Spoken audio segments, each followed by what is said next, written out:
Hello friends, आपल्या सर्वांची आवडती मालिका आनंदी या मालिकेच्या आजच्या गुरुवार 6 ऑगस्टच्या एपिसोडमध्ये एकानंतर एक धमाकेदार ट्विस्ट आले आहेत. फ्रेंड्स, आजचा एपिसोड खूप भारी होता. मग नेमकं घडलंय तरी काय? तर आजच्या एपिसोडमध्ये एकानंतर एक खुलासे झाले आहेत. पृथ्वी, मिताली आणि प्रांजल यांच्यासमोर सगळेजण सत्य मांडताय. सगळ्यात आधी तर आनंदीने विद्याधरचं सत्य आणि युगंधर आणि तिच्या लग्नाचं सत्य या तिन्ही मुलांसमोर आणलं की विद्याधरने तिच्यावर जबरदस्ती करण्याचा प्रयत्न केला. तिला लग्नातून किडनॅप करून नेलं म्हणून नाईलाजाने युगंधरने आनंदीशी लग्न केलं. पण मग विद्याधरने सगळा डावच पालटवला आणि सगळा आरोप या दोघांवरच लावला की युगंधर आणि आनंदीचं एकमेकांवर प्रेम होतं, त्यांना लग्न करायचं म्हणून त्यांनी सगळं माझ्यावर शेकलंय, कुभान रचलंय. मग हे सगळं नेमकं घडलं तरी कसं, हे जाणून घेण्यासाठी हा व्हिडिओ शेवटपर्यंत नक्की पहा. फ्रेंड्स, आजच्या एपिसोडच्या सुरुवातीलाच आनंदीच्या बहिणी आरती आणि आर्चीने चक्क मितालीला किडनॅप करण्याचा प्रयत्न केला. हे पाहून सगळ्यांना जबर धक्का बसतो. शिल्पा चिडून म्हणते, विद्याधर पाहिलं का, आनंदीच्या बहिणी आता यांनी हे धंदे सुरू केलेत का? लोकांच्या पुरीबाळींना किडनॅप करण्याचे लाज नाही वाटत का यांना? युगंधरला सुद्धा मोठा धक्काच बसतो. आनंदी गप्प असते, आरती गप्प असते आणि मग पृथ्वी खूप चिडतो आणि विचारतो, आरती तुझी हिंमत कशी झाली आमच्या घरात येऊन मितालीला हात लावण्याची? तू असं कसं काय करू शकतेस? शिल्पा म्हणते, युगंधर आत्ताच्या आत्ता पोलिसांना फोन कर आणि या दोघींना पोलिसांच्या हवाली कर. त्यांना माफ करायचं नाही. या पोरींची हिंमत कशी झाली मालक साहेबांच्या घरात येऊन मालक साहेबांच्या मुलीला हात लावण्याची, त्यांना किडनॅप करण्याची? तेवढ्यात विद्याधर म्हणतो, ताई तू टेन्शन घेऊ नको. आपला हा जो युगंधर दादा आहे ना, तो न्यायाचा पुजारी आहे. पहा तो या पुरींचा कसा न्याय करतो ते. दादा कर यांचा न्याय. युगंधरला हे पटतं आणि युगंधर आरती आणि आर्चीला काही विचारणार इतक्यात आनंदी म्हणते, थांबा मालक साहेब, माझ्या बहिणींनी जे काही केलंय ना ते माझ्या सांगण्यावरून केलंय, त्यामुळे त्यांना काहीच बोलायचं नाही. तुम्हाला जे काही विचारायचे ते मला विचारा. हे ऐकून घरातील सगळ्यांना जबर धक्का बसतो.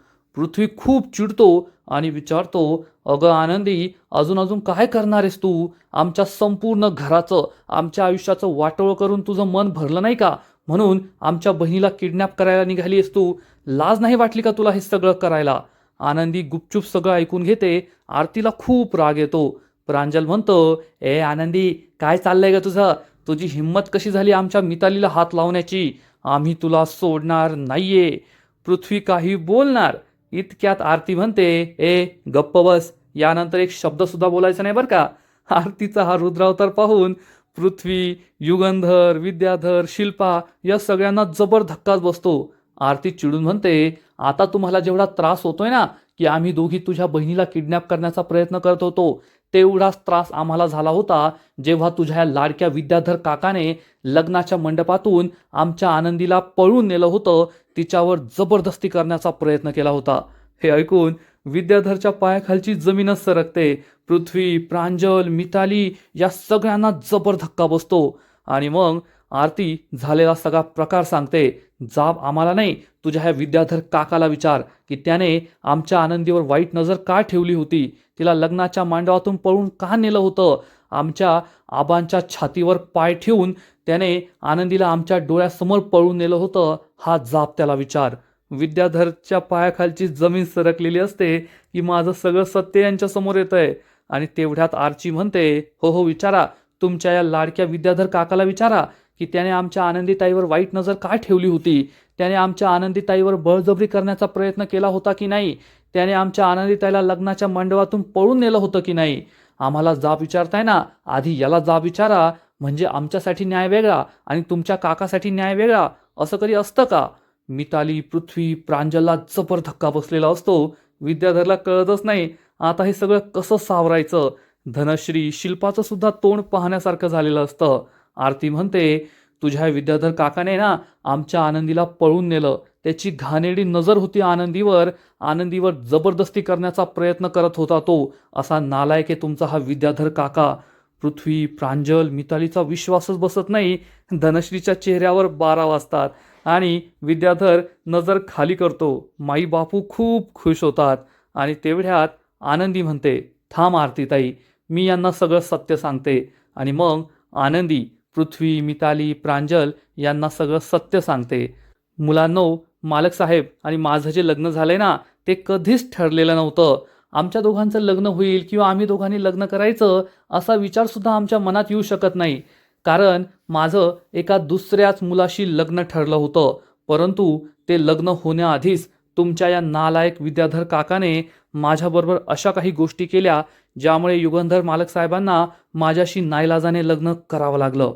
सगळ्यांना जबर धक्का बसतो. आनंदी सांगते की आधीपासूनच विद्याधर काकांची माझ्यावर वाईट नजर होती. त्यांना माझा फायदा उचलायचा होता, माझ्याबरोबर बळजबरी करायची होती, म्हणून त्यांनी हे सगळं केलं.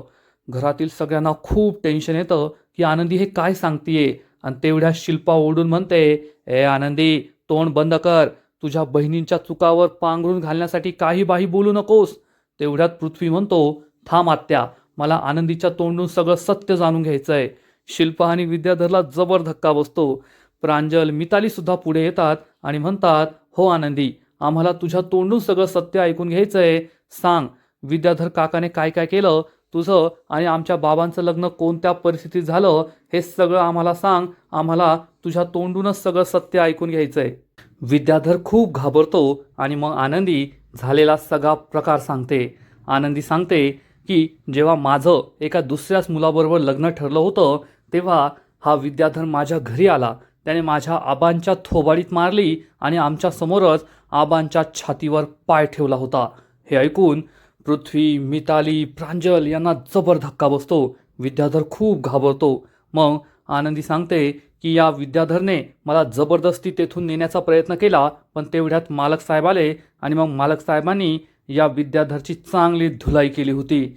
मालक साहेबांनी तेव्हा तर मला वाचवलं, पण ज्या दिवशी माझी हळद होती त्या दिवशी हा विद्याधर चक्क साडी नेसून एका बाईच्या वेशात आला. त्याने मला बेशुद्ध केलं आणि भल्या मोठ्या पेटीमध्ये मला घेऊन गेला होता आणि मग गाडीत घेऊन तो मला दूर कुठेतरी घेऊन गेला. आनंदी हे सगळं सांगत असते. शिल्पाच्या चेहऱ्यावरचा रंगच उडतो. विद्याधर घाबरतो. प्रांजल, पृथ्वी यांना जबर धक्का बसलेला असतो. आनंदी पुढे सांगते की माझ्या आबांनी तर गळफास लावून आत्महत्या करण्याचा प्रयत्नसुद्धा केला होता, पण ऐनवेळेस मालक साहेब आणि शिर्के साहेबांनी त्यांना वाचवलं होतं. आणि मग या विद्याधरने याच घरात आणून माझ्याबरोबर जबरदस्ती करण्याचा प्रयत्न केला, परंतु त्याच वेळेस युगंधर साहेब आले आणि मग त्यांनी पुन्हा एकदा या विद्याधरची धुलाई केली होती. हे सगळं आनंदी सांगते. पृथ्वीला जबर धक्का बसलेला असतो. आणि मग लग्नाच्या दिवशी काय झालं ते सुद्धा आनंदी सांगते. आनंदी म्हणते, मुलांनो, लग्नाच्या दिवशी माझ्याशी जो मुलगा लग्न करणार होता त्याने लग्नाला नकार दिला, कारण या विद्याधरमुळे माझी खूप बदनामी झाली होती. पोलिसांनी या विद्याधरला पकडलं होतं तेव्हा फक्त माझी बदनामी रोखण्यासाठी, तुमच्या कुटुंबाची बदनामी रोखण्यासाठी मालक साहेबांनी माझ्याशी लग्न करण्याचा निर्णय जाहीर केला. तेव्हा आम्हाला सगळ्यांनाही खूप मोठा धक्का बसला होता. पण लग्न करून आल्यानंतर मालक साहेबांनी मला त्याच दिवशी सांगितलं होतं की मी तुला फक्त जगासाठी माझी बायको म्हणून स्वीकार करतोय, पण आपल्यात नवरा बायकोचं कोणतंही नातं नसेल, आपल्यामध्ये नवरा बायकोचे कोणतेही संबंध नसतील, तू माझ्या मुलांची आई नसशील, या घराची मालकी नसशील, या कुटुंबाची सून नसशील. प्रांजल, पृथ्वी, मिताली हे सगळं ऐकत असतात. आणि मग आनंदी सगळ्या मुलांना समजावून सांगते, तुम्हाला हवा तर माझा द्वेष करा, माझा रागराग करा, माझ्याशी बोलू नका, परंतु तुमच्या वडिलांना या बाबतीत दोष देऊ नका. ते खरंच देव माणूस आहेत. त्यांनी आणि मी फक्त जगाच्या डोळ्यात धूळफेक करण्यासाठी हे लग्न केलंय. आमच्यामध्ये असं कोणतंही नातं नाहीये. त्यामुळे तुम्ही तुमच्या बाबांबद्दल जे काही बोलताय की त्यांनी तुम्हाला फसवलंय, समीरा ताईला फसवलंय, असं काही नाहीये. आजही मालक साहेबांचं फक्त तुमच्या आईवर, समीरा ताईवरच प्रेम आहे. त्यांचं दुसऱ्या कोणत्या मुलीवर प्रेम नाहीये असा ते विचारसुद्धा करू शकत नाही. प्रांजल, पृथ्वी, मिताली हे सगळं शांतपणे ऐकून घेतात. त्यांचा विश्वासच बसत नाही आणि विद्याधर डोक्याला छडी लावून आता काय करायचं याचा विचार करत असतो. शिल्पाची ही बोलती बंद असते. युगंधर ही गप्प राहून सगळं ऐकून घेत असतो. आणि आनंदी ही आपलं आणि विद्याधरचं सगळं सत्य सांगते की विद्याधर किती नालायक माणूस आहे, किती नीच माणूस आहे, आणि त्याने आनंदीबरोबर जे काही केलं त्यामुळे नाईलाजाने युगंधरला आनंदीबरोबर लग्न करावं लागलं. आणि मग तेवढ्यात विद्याधर जोर जोरात टाळ्या वाजू लागतो आणि म्हणतो, वा आनंदी वा, काल मी तुला म्हणालो की तू किती भारी डायलॉग रायटर ठेवलाय, आज तू स्टोरी रायटर सुद्धा ठेवला वाटतं. काय भारी स्टोरी रचलीये, वा वा वा. अरे पोरांनो, ही आनंदी आणि हा तुमचा बाप युगंधर हे दोघे एक नंबरचे खोटाडे आहेत. या दोघांनी हे सगळं कुभांड रचलंय स्वतःचं पाप लपवण्यासाठी. मी असं काहीच केलेलं नाहीये. अरे मी तर एकदम सरळ नाकासमोर चालणारा माणूस आहे. थांबा, मी ना तुमच्यासमोर सत्य आणतोच की तुमचा बाप आणि ही आनंदी काय लायकीची ती. असं म्हणून विद्याधर हा कोणाला तरी फोन करतो आणि म्हणतो, हो हो, घेऊन ये तिला आतमध्ये, आणि तो फोन कट करतो. सगळेजण वाट पाहत असतात की विद्याधरने कोणाला बोलवलंय, आणि त्याच वेळेस चक्क शलाका येते एक मोठा धमाका करायला. शलाकाला पाहून सगळ्यांनाच आश्चर्य वाटतं. शलाकाच्या मागे तिचे 2 बॉडीगार्ड येतात आणि या 2 बॉडीगार्डने एका गुंडाला मारहाण करून आणलेलं असतं.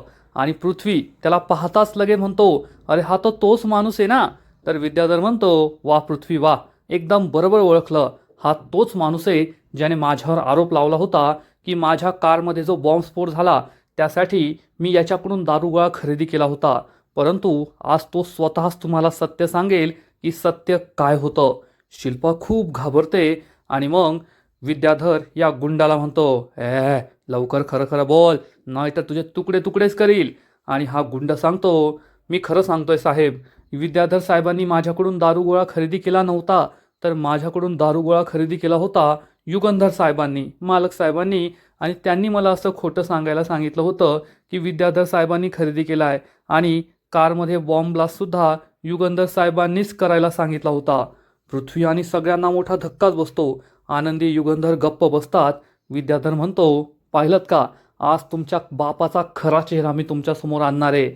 मी बॉम्बस्फोट केला नव्हता, तर तुमच्या बापाने, या मालक साहेबाने माझा जीव घेण्यासाठी तो बॉम्बस्फोट घडून आणला होता. हा खरा चेहरा आहे तुमच्या बापाचा. युगंधर गप्प बसतो आणि मग विद्याधर तोंडाला येईल ते खोटं नाटक बोलत सुटतो आणि म्हणतो, या आनंदीने काय आरोप केलेत माझ्यावर? माझी तिच्यावर वाईट नजर होती, मी तिला लग्नाच्या दिवशी उचलून नेलं, तिच्यावर बळजबरी केली, हे सगळं खोटं आहे. अरे मी नाकावर माशी बसली तरी तिला उडवत नाही. एकदम सरळ मार्गी चालणारा माणूस आहे मी. माझी बायको सोडून दुसऱ्या कोणत्या स्त्रीकडे कधी डोळे वर करून सुद्धा पाहत नाही. एवढा एक पत्नी एकनिष्ठी माणूस आहे मी. आणि माझ्यावर असे घाणेरडे आरोप लावताय, काय ग धनश्री? आणि मग धनश्री सुद्धा म्हणते, हो हो पोरांनो, माझा नवरा एकनिष्ठ आहे माझ्याशी. मी सोडून कधी त्याने दुसऱ्या बाईकडे वाकड्या नजरेने पाहिलं सुद्धा नाही. त्याच्यावर विश्वास ठेवा. धनश्रीचं हे बोलणं ऐकून आनंदी, विद्याधर, आरती, युगंधर या सगळ्यांना जबर धक्काच बसतो. पृथ्वी आणि प्रांजल, मिताली विचार करत असतात. आणि मग विद्याधर सांगतो, माझी कधी या आनंदीवर वाईट नजर नव्हती. उलट तुमचा हा बाप युगंधरच तिच्यावर भाळला होता आणि त्यालाच आनंदीशी लग्न करायचं होतं. त्यामुळे त्याने हे सगळं कुभांड रचलंय. आनंदी खूप चिडते आणि म्हणते, बस झालं विद्याधर सर, काय बोलताय तुम्ही? देवासारख्या मालक साहेबांवर असे घाणेरडे आरोप लावताना तुमची जीभ का झडत नाही? किती खोटं बोलताय? तर विद्याधर म्हणतं, तू गप ग, इतक्या वेळ तू बोलली ना, आता मी बोलणार. आता मी तुमच्या दोघांचं सत्य सगळ्यांसमोर आणणार. पोरांनो, हे दोघे ना एक नंबरचे खोटाडे. आणि तुमचा हा जो बाप आहे ना युगंधर, तो फक्त दाखवतो की मी लई संत महात्मा आहे. अरे पण खरा रावण तर हाच आहे. खोटं वेश घेतला याने, चांगलं चांगलं वागतो, बोलतो, जगासमोर दाखवण्याचे दात वेगळे आणि याचे खरे दात वेगळे. आणि ही आनंदी ना, हिला या सगळ्या संपत्तीची चांगली चटक लागली म्हणून तिने या म्हातारेशी लग्न केलं. आनंदी चिडून म्हणते, बस झालं विद्याधर सर, तुम्ही काही बाही बोलू नका, घाणेरडे आरोप करू नका. विद्याधर म्हणतो, तू गप ग, आज आहे ना तुझं सत्य मी सगळ्यांसमोर आणणारच, तुला सोडणार नाही. आरती चिडून म्हणते, बस झालं विद्याधर सर, लाज नाही वाटत का तुम्हाला खोटं बोलायला? अहो, स्वतःची पापं लपवण्यासाठी तुम्ही एका स्त्रीच्या चारित्र्यावर शिंतोडे उडवताय. लाज वाटली पाहिजे तुम्हाला, लाज. विद्याधरची बोलतीच बंद होते आणि सगळेजण विद्याधरकडे रागारागाने पाहत असतात. तेवढ्यात विद्याधर म्हणतो, मी जे खरं आहे ना तेच बोलतोय. शलाका म्हणते, हो मुलांनो, तुमचा विद्याधर काका खरं बोलतोय आणि तुमचा बाप हा एक नंबरचा खोटाडा आहे. त्याचं खरं रूप मला माहिती आहे ना. युगंधर शलाकाकडे रागारागाने पाहतो. पण मुलांना काही कळतच नसतं. विद्याधर सांगतो, मी आनंदीकडे कधी वाकड्या नजरेने पाहिलं नाही. उलट या आनंदीमुळे मला तुरुंगात जावं लागलं होतं. पण आनंदीनेच नंतर मला जामीन दिला होता. विचारा तिला. धनश्री म्हणते, हो मुलांनो, या आनंदीमुळेच तुमच्या विद्याधर काकाला जेलमध्ये जावं लागलं. आणि मग मीच आनंदी समोर माझा पदर पसरला, तिच्या हातापाया पडले, तेव्हा कुठे आनंदीने तुमच्या काकाला सोडलं, नाहीतर तुमचे काका जेलमध्येच सडत पडले असते. आनंदी चिडून म्हणते, धनश्री वहिनी, किती खोटं बोलताय तुम्ही. लाज नाही वाटत का तुम्हाला? ती सही माझ्याकडून फसून करून घेण्यात आली होती. तर विद्याधर म्हणतो, ए गप ग, तुमच्या दोघांचा प्लॅन होता मला जेलमध्ये सडवण्याचा. आणि आज तुमचा हा प्लॅन सगळ्यांसमोर मी आणणारच. तुमच्या दोघांचा खरा चेहरा सगळ्यांसमोर आणणार. तुम्ही दोघे किती मोठे खोटारडे आहात, कपटी कारस्थानी आहात. एकानंतर एक प्लॅन बनवताय ना. आज मी हे सगळं या मुलांना सांगूनच राहणार. युगंधर सगळं शांतपणे ऐकून घेत असतो आणि मग आरची चिडते आणि म्हणते, गप्प बसा, एक नंबरचे खोटारडे तुम्ही. तुम्ही जेवढं खोटं बोलताय ना, तेवढाच तुमचा खरा चेहरा सगळ्यांसमोर येतोय. ही एवढीशी आरची सुद्धा आपल्याला बोलतीये हे पाहून विद्याधर आणि शलाका खूप चिडतात. आणि मग आनंदी सगळ्या मुलांना म्हणते, पृथ्वी, प्रांजल, मिताली, माझ्यावर विश्वास ठेवा. मी सांगितलेला एक ना एक शब्द खरा आहे आणि तुमचा विद्याधर काका जो बोलतोय ना, तो एक ना एक शब्द खोटा आहे. तुम्ही त्याच्यावर विश्वास ठेवू नका. तुम्ही तुमच्या वडिलांवर विश्वास ठेवा. विद्याधर म्हणतो, तुम्ही माझ्यावर विश्वास ठेवा, या आनंदीवर आणि तुमच्या बापावर विश्वास ठेवू नका. हे एक नंबरचे खोटाडे आहेत. माझ्या विरुद्ध सगळं खोटं नाटक सांगताय तुम्हाला. प्रांजल ओढून म्हणतो, बस झालं. कोण खरं बोलतंय, कोण खोटं बोलतंय, काही समजतच नाहीये. पृथ्वी म्हणतो, हो ना, एकीकडे पोलीस रेकॉर्ड आहे तर दुसरीकडे साक्षीदार आहे. त्यामुळे कोण खरं बोलतोय आम्हाला काही कळतच नाहीये.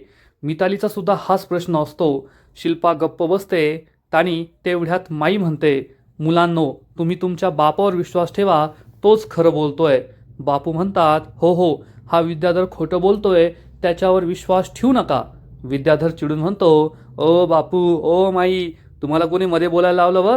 तुम्ही या युगंधरची बाजू घेऊ नका. मी खरं बोलतोय आणि खऱ्याला कशाची भीती नसते. मी पुरावे मांडू शकतो आणि सगळ्यांना सत्य सांगू शकतो. तेवढ्यात आरती म्हणते, खोटं बोलू नका, गप्प बसा. धनश्री म्हणते, नाही हे खरं बोलताय. शलाका म्हणते, युगंधर खोटं बोलतोय, विद्याधर खरं बोलतोय. विद्याधर म्हणतो, मी खरं बोलतोय. आनंदी म्हणते, मी खरं बोलते. आणि घरात चांगलाच मोठा गोंधळ होतो. सगळे चावचाव करू लागतात. युगंधर खूप चिडतो. एवढा वेळ शांत बसलेला युगंधर जोरात ओरडतो, गप्प बसा. आणि युगंधरचा आवाज ऐकून सगळे गप्प बसतात. युगंधरकडे घाबरून पाहत असतात. आणि मग युगंधर म्हणतो, आता कुणीही काही बोलायचं नाहीये, गप्प बसायचं. आनंदी रडत म्हणते, मालक साहेब, कशी गप्प बसू मी? हा विद्याधर तुमच्यावर घाणेरडे आरोप लावतोय, मी ते नाही सहन करू शकत. युगंधर म्हणतो, आनंदी, सांगितलं ना, गप्प बस. आणि मग युगंधर हा मुलांना समजावून सांगतो, मुलांनो, आता तुमच्यासमोर दोन बाजू आहेत. एक बाजू खऱ्याची आहे, एक बाजू खोट्याची आहे. आणि कोण माझ्यावर काय घाणेरडे आरोप करतोय ते मी साफ करत बसणार नाही. मला या चिखलात उतरायचं नाहीये. आता तुम्ही मोठे झाले आहात. काय खरं काय खोटं हे समजण्याची समज तुमच्यात आली आहे. त्यामुळे आता तुम्हीच निर्णय घ्यायचा, कोण खरं कोण खोटं. हा निर्णय मी तुमच्यावर सोपवतो. असं म्हणून युगंधर तेथून निघून जातो. सगळेजण युगंधरकडे पाहतच राहतात. माई आणि बापू मुलांजवळ येतात. माई मुलांना समजावून सांगते, तुमचा बाप खरा आहे आणि तुम्ही त्याच्यावरच विश्वास ठेवा. बापू म्हणतात, हो मुलांनो, तुम्ही तुमच्या बापावरच विश्वास ठेवा. विद्याधर आणि शलाका खूप चिडतात. आणि पृथ्वी म्हणतो, माई, बापू, आम्हाला थोडा विचार करायला वेळ हवा आहे. आम्ही एकमेकांशी बोलतो, मग आमचा निर्णय घेतो. आणि पृथ्वी आणि बाकीची त्याची दोन भावंडं रूममध्ये निघून जातात. विद्याधर खूप चिडतो. आनंदीही दुःखी असते. आणि आजचा एपिसोड येथेच संपतो. फ्रेंड्स, खरंच आनंदी मालिकेचा आजचा एपिसोड खूप भारी होता, इंटरेस्टिंग होता. आनंदी, आरती, आर्ची यांनी भारी आयडिया करून या विद्याधरचं सत्य सगळ्यांसमोर आणलंय. पण विद्याधरसुद्धा काही साधा गोळा नाहीये. विद्याधर आणि शलाका यांनी मिळून सगळा डाव आनंदी आणि युगंधरवरच उलटवण्याचा प्रयत्न केला. पण युगंधरने शेवट भारी केला. त्याने मुलांना सांगितलं, तुम्ही मोठे आहात, आता निर्णय तुम्हीच घ्या. मग आता पुढे काय होईल हे पाहायला मजा येणार आहे. फ्रेंड्स, आनंदी मालिकेचा आजचा एपिसोड तर खरंच खूप भारी होता, पण पुढील एपिसोड आणखीन भारी असणारे, आणखीन मोठा ट्विस्ट या मालिकेत येणारे. मग नेमकं घडणार तरी काय? तर या मालिकेच्या पुढील एपिसोडमध्ये आपण पाहू, पृथ्वी हा युगंधरला म्हणेल की जर खरंच तुम्ही मजबुरीने या आनंदीशी लग्न केलंय तर आत्ताच्या आत्ता तिला घटस्फोट द्या आणि या मजबुरीतून मोकळे व्हा. हे ऐकून आनंदी आणि युगंधरला जबर धक्का बसेल आणि युगंधर आता आनंदीची निवड करणार की आपल्या मुलांची. तो आनंदीला खरंच घटस्फोट देईल की नाही, आनंदी यावर काय बोलणार, हे सगळं पाहणं इंटरेस्टिंग आहे. तर फ्रेंड्स, तुम्हाला सुद्धा आजचा एपिसोड आवडला का? नक्कीच कमेंट करून सांगा. आणि आनंदी मालिकेचे असेच नवीन नवीन एपिसोड, नवीन नवीन अपडेट सर्वात आधी पाहण्यासाठी व्हिडिओला लाईक करा, शेअर करा, चॅनलला सबस्क्राईब करून बेल आयकॉनवर क्लिक करा. म्हणजे या मालिकेचे नवीन नवीन एपिसोड तुम्हाला सर्वात आधी पाहायला मिळतील. खूप खूप खूप धन्यवाद.